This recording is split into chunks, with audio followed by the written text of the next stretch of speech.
Magic Johnson is partnered with Coke Zero Sugar for a new March Madness-inspired TV commercial launch campaign alongside Tamika Catchings, Little Dicky, Travis Bennett, a.k.a. Taco, and Magic Johnson joining us on the program. When was the last time you played pickup basketball? Oh, my goodness, Dan, it's been a lot of years, man. I probably 7, 8, 9, 10 years. But do you shoot around at all? Yeah, I shoot around, but I don't play pickup anymore.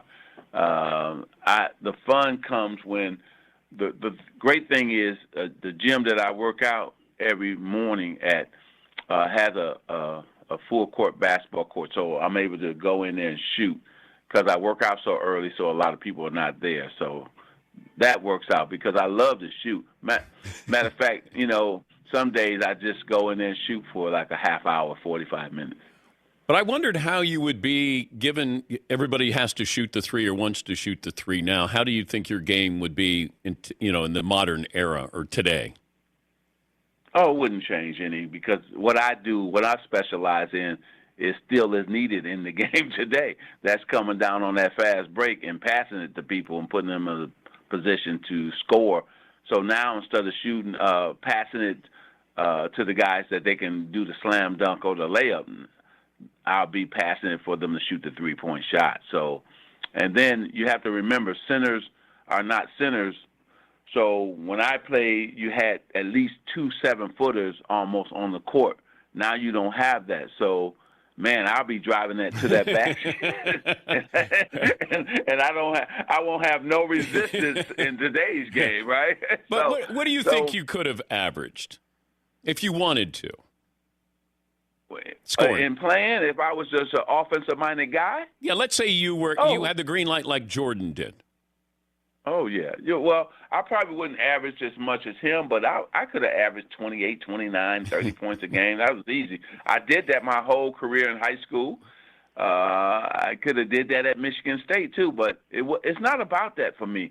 What it was about was I wanted to win. So when I saw that we had scorers like Jamal and Kareem and Norm, when I got to the Lakers, I just said, hey, I want to win. So I just said, I'm going to, whatever I need to score to help us win, that's what I'm going to do. And so when Pat Riley finally gave me the green light, when Kareem had got older, my years now I'm averaging 24, 25 points a game. I could have did that when I walked in. And so, but it's about winning. I didn't care about that. And even today, I still don't care. I just want to win. I want to win, So I've always been like that, and I will always be like that. Is it possible Kareem is underrated? Oh, for sure. We have to remember that Kareem is the most decorated winner in basketball history. There's nobody has a resume, right? From high school on, there's nobody. Think about everything that he did. He won almost every state championship in high school. He won every national championship in college and was the college player of the year every single year. And he would have won 4 if freshmen were allowed to play at that time. I could play as a freshman in the NCAA. He couldn't do that. He had to wait till the next year. So when I think about his full resume, right, there's no greater winner. Probably him and Bill Russell would be the 2 dudes who has had the most decorated career in terms of winning. If not Michigan State, where were you going? Michigan probably, because remember they had just played in 1978. 1977, excuse me. Michigan and Indiana had played for the national championship. That's the last time a team, I think, was undefeated when Indiana and Bobby Knight they had, I think it was 32-0, I believe. And so they played Michigan, though, for the championship, right? That's the last time 2 teams from the same conference ended up in the championship. So Michigan was my second choice. But I'm glad I chose the green and white in Michigan State. If I would have switched you and Larry Bird, and you played for Indiana State and Larry played for Michigan State, who would have won that national title? Wow. Now, you know, Dan, I'm not going to sit here and say I would have lost any game, man. You know? Okay. I just thought I'd put it out there. He would say the same to you, right? If you asked him the same thing, if he had went to Michigan State, he going to say he would do well. And I'm going to say the same thing. I would have did well at Indiana State. Now, if he would have played with Greg Kelser in that championship, wow, we would have had a hard time beating him probably, because people forget that Greg Kelser was really special. Did you understand like what you and Larry were bringing together in that national title game, and then later took it to the NBA? I don't think we understood, Dan, until after, when they told us it was it had been and still is the number one watch game in college basketball history. We knew it was special because they were undefeated, and he was college basketball player of the year, and I was runner up to that. Right?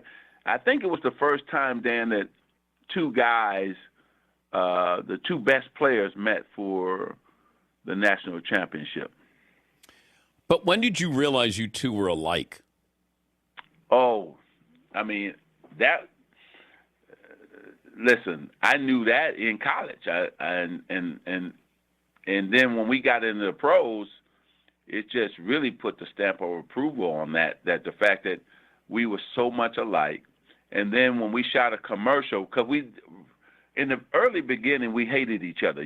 We had to, because he ended up on the Celtics, I ended up on the Lakers, and so you knew that there was going to be, hatred there, because the Celtics had beat the Lakers, I think 7 straight times, I believe. And so, and then we met, and then they beat us in '84. So I had to hate him. I had to hate the Celtics.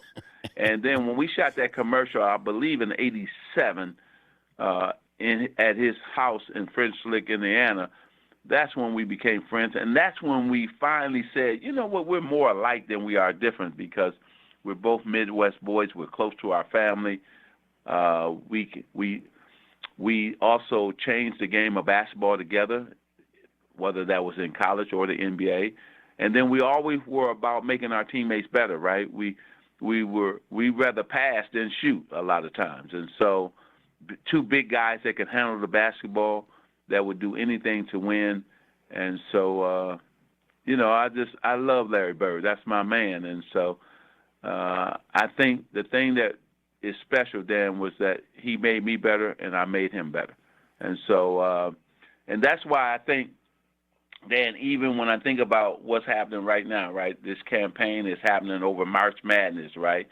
The Coke Zero Sugar is going on March Madness. It's going to be amazing. Dave and Travis are two cool guys who we shot this commercial for Coke Zero Sugar in a bodega. And what are we talking about, right? Who's the best ever? Just like you and I just talk about Larry and myself, and what team was the best and was Kareem the best. We had that same debate in this commercial. And then I show up when Dave and Travis are having that debate. I show up and really grab the Coke Zero Sugar and walk out. And it's an amazing commercial. I'm happy that I'm doing it. And I'm happy that it's airing during March Madness, too. Yeah, it's going to air for the first time during Duke and North Carolina.